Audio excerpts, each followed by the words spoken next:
So here's a couple of the species that I'd recommend for your kind of Central Texas prairie or wildflower pollinator garden. So all this is Gaillardia essentially, and you can see these are the blooms. They're really beautiful. Some people call them firewheel. There's a bunch of common names like any other plant, but this is a prolific reseeder, and you can just take these up. You can get a little hand trowel and you can get them up if you can get the roots, and you can transplant them. I've given away to plenty of friends. So it's really just a wonderful plant for that. And this is, you know, despite having all this competition, it is doing well and spreading. It's around here, it's over there in that bed and over there, and it's over here, and it's over in that bed, and there's some in that bed, and there's a couple in this bed too. And then also here's the Oenothera speciosa, the evening pink lady or pink evening primrose. And this is a volunteer. This grows just about anywhere, but this is a prolific reseeder. It's a prolific spreader through roots, rhizomes, and I don't know if it's rhizomes and stolons or what, I don't know, but it's a prolific reseeder. And all of, see, I got to remove this, but all of this is going to end up being this pink evening primrose. I love it. You know, it's aggressive. That's fine. There's bees, and as you can see, let me see, where is it? There. There's bees and butterflies that visit this all the time. Let's see if we can get a spot of that. There it is. Beautiful. So, you know, I have this crushed granite pathway, and really, if I don't like something somewhere, I just rip it out. It's so prolific. I don't mind. I allow it to do its thing. And so here I have frog fruit coming in, invading from this side, and I have Oenothera coming in from this side, and then I've got Gaillardia coming in from this side. And it'll be interesting to see how they interact with each other. There's a slight crossover here, but essentially you can see where the Gaillardia starts, that's where the speciosa stops. And then you can see that frog fruit is coming in on that side and essentially coming up to here so far. So those, Oenothera, Gaillardia, and Phyllonotiflora, the frog fruit. And you can see I got about 30 plugs out at different little parks and things, and I put them in last year, and you can see the results. This is basically an alternative to grass here. This is a flowering host plant that has this kind of ground vine type habit, and it spreads quite well, as you can see, really thickly matted. And I added some mulch to this last year, and that caused it to have a little protection from the sun, lose less water. There was less die-off over the winter, which it turns kind of a purplish hue on the top when some of the leaves die off. But it is an aggressive spreader, and all I'm going to do here, this is not a problem at all. It took several months for it to do all of this, but I'm going to take a weed eater and I'm going to cut it, and I'm going to follow the edge of my path, and then I've got all of these to share with people because it's just going to come back, and it is spreading this way. So this is a really wonderful ground cover for your garden as well. It's a host plant to, I believe, 3 different kinds of butterflies. And you can see I've had some volunteers, and I put some plugs in that are just all over the place. I've got a patch over there. There's a patch over here that volunteered. So that's really awesome. Then here I've got some Panicum amarum. This is a really nice bunch grass that provides seeds to birds in the winter and early spring. And you can see here, not only does it spread from the bunch, but when it drops seed, it comes up really well. So I'm going to wait until this grass is, I don't know, 6-9 inches tall, something like that, until at least when the blades are substantial. And then I can remove that, and I can either gift it or I can replant it.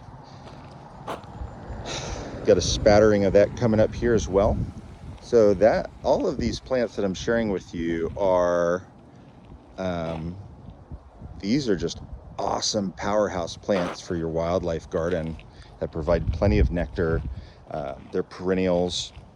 except for the Gaillardia. The Gaillardia is not a perennial. It's an annual or a biannual usually. It may act as a perennial in some places. I'm not aware of that. But here in Bryan College Station, it acts as a biennial or annual. So anyway, yeah, I hope you enjoyed just kind of seeing the results of rewilding the front yard here. Oh, another plant that I highly recommend, couldn't recommend it more, is this one right here, Maximilian Sunflower. Oh, it spreads so well. Rhizomes, seeds. I took a little plug from one plant last year before, I guess, at the beginning of fall.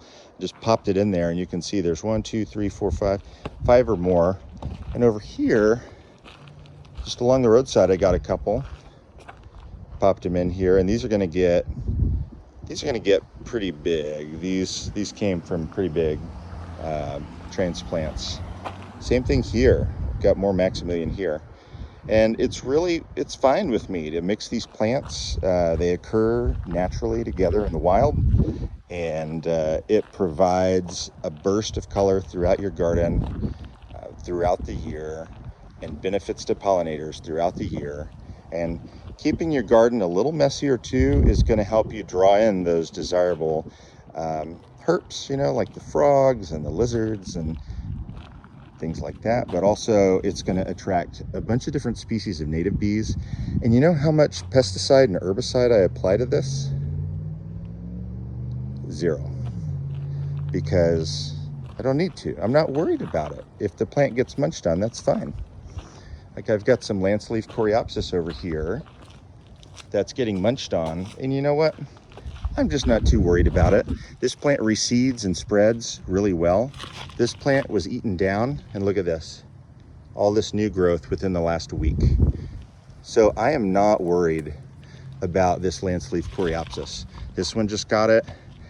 There's a pest that will munch on these, but it still went to flower, and it's gonna seed, and it's doing great. I've got, as you can see, I've got all sorts of lance leaf coreopsis here that has come up from seeds. It's just so prolific. You put yourself in a few of these plants that you get from a friend, or you get, you know, maybe from a development site, if you can get permission to do that. And this plant will just give and give and give. Another thing too, Panicum virgatum. This is an awesome bunch grass. It's very important to wildlife. And I took some just from the backside here. I took some plugs out. Now I've got 4 bunches in my backyard. And then I even put a chunk over there. I got a big chunk of Panicum over there, and I got a little piece over there. And so, you know, you really don't have to go spend a ton of money at the box stores to buy $15, $20, $30 gallon potted plants. Here's another fun one. So Eastern gamma grass is a grass that I've wanted for some time, and I don't like taking things that are already, you know, you don't want to take things that are already difficult to find out from where they're naturally occurring, because, you know, you're working against the resilience and resistance of our native ecosystems to, you know, to fragmentation and to all sorts of other changes. So you want to leave, you want to not harm the, you know, the healthy pockets of vegetation just to get a couple of plants. So there's definitely some ethical considerations to take into account if you're ever going to try and collect a plant from the wild. In this case here, I did collect a little plug off of a large Eastern gamma grass parent, and I put it in, and here it is. And I think probably over the course of the year it'll get, you know, this big, and the next year it's going to be a bigger clump grass. So that's awesome. And then I can start dividing that, and I can give it to other folks who are interested around town here. And before you know it, we're going to have little pockets of Eastern gamma grass, and man, that's the way to do it. That is the way to rewild the urban areas that we've developed here. You can do so much with your front yard. So this is another beautiful one. This is pink Gara. Okay, this is a native plant to Texas. Last year it was real spindly.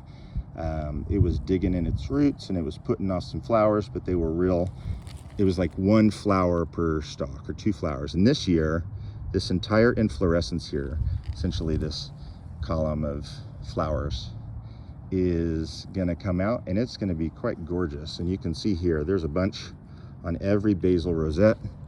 And so this year it's gonna get much plumper and it's gonna spread.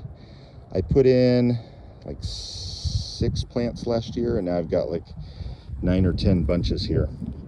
So that's a good spreader.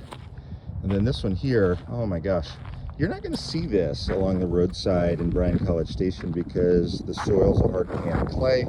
It's got about 5 inches of loam or sandy clay loam followed by a dense clay. And so this species, Melopodium leucanthum, or black-footed daisy, requires a lot of good drainage. And just to show you how I did the drainage, I've got my path here, and then on top of this, so there's maybe 4, 5, 6 inches of soil, and then on top of this there's another 6 to 8 inches of mixed sand, topsoil, and crushed granite. So this is done very well here, and I don't have to water this with a hose or anything. From the drip irrigation here, that is for, you know, some of these plants that like the water a bit more, that water will seep down slowly and they'll be able to get all the water they need. This also is a prolific reseeder. I put 3 plants in last year. That's right, 3 plants. Here's another one, another one, another one, another one, another one. And there's a bunch that came up here. Another one, another one, another one. Man, so if you feel like you want to have this really nice, attractive bunch of flowers that's native to Texas and smells wonderful, by the way, it's got a beautiful odor. That doesn't sound very pleasant.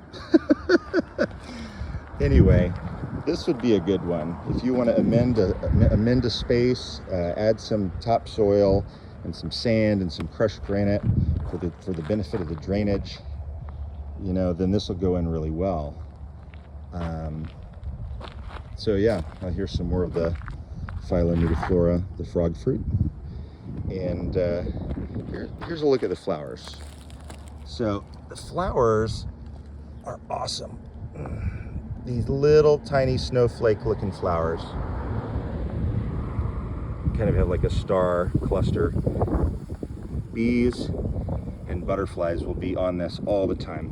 And here, you know, in a month or 2, when this big patch is all in bloom, it's going to look just speckled with white all through it. And there's going to be bees and butterflies just bouncing off flower to flower. So don't be afraid of plants that are aggressive. You can simply mow or weed eat in those areas, or you can even weed them out. You can mow or weed eat or weed them out in those areas where you don't want them. And that's fine, you know, but you get the added benefit of providing a ground layer for smaller species to nest, you know, native bees, lizards, things like that. And look, you can even do things like this creative garden border here of wood. I got this, someone was throwing this away. I was like, well, there's my garden border. So you can see I used it here and here, and you know, after it's kind of settled in and all of that, it's doing awesome. Oh, here's another great one. Okay, Opuntia, this big one here I got in Bryan College Station. You just take a paddle, you know, take a paddle of this and it'll get going. And you can see that it is a prolific grower. Opuntia will spread, but it's got these beautiful big yellow flowers. You can see they're all coming up here, here, and here, and here.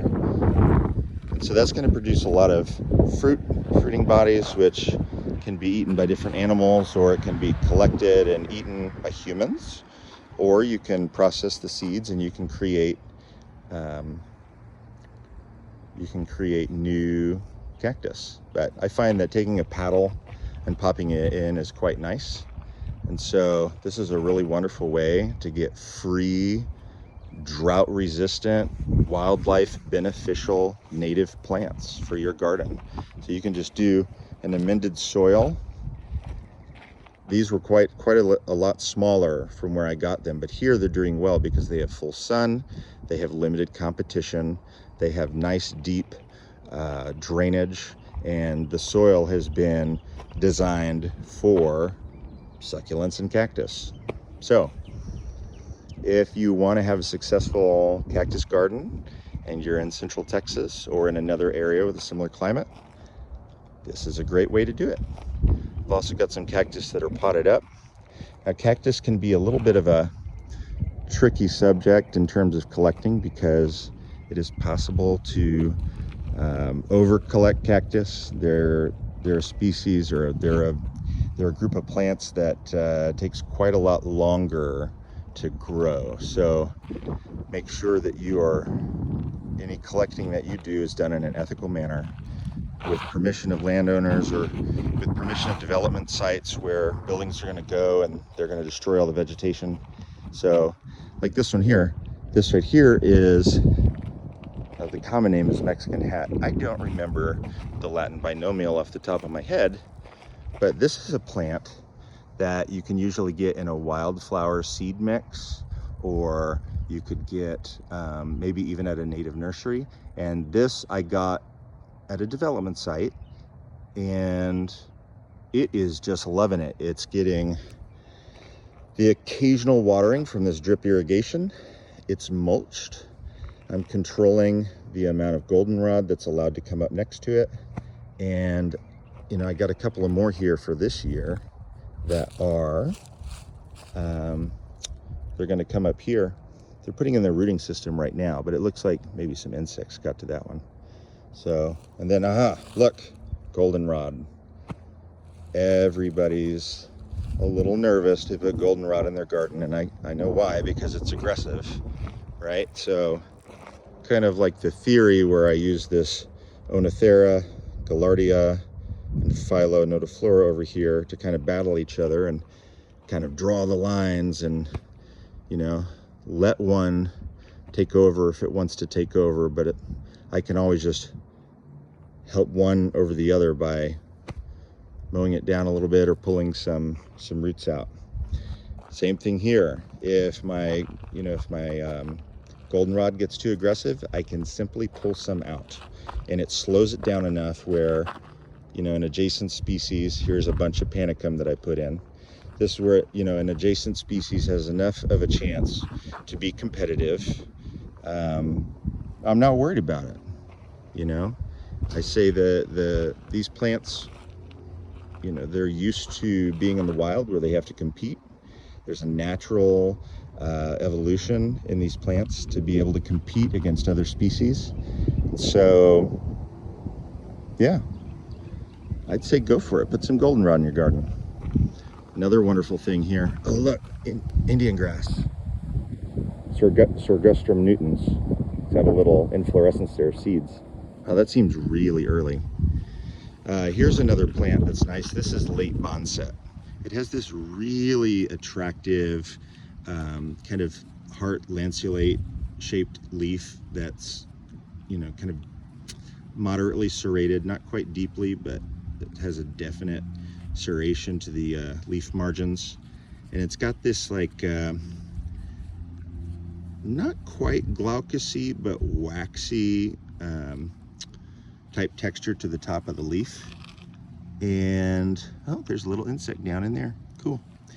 This is a native plant that provides pollination to migrating butterflies and native bees, and it's out, hence late Bonset. It is out until like November, December, depending on the weather pattern, and in some cases it might be alive still in January if you have a mild winter.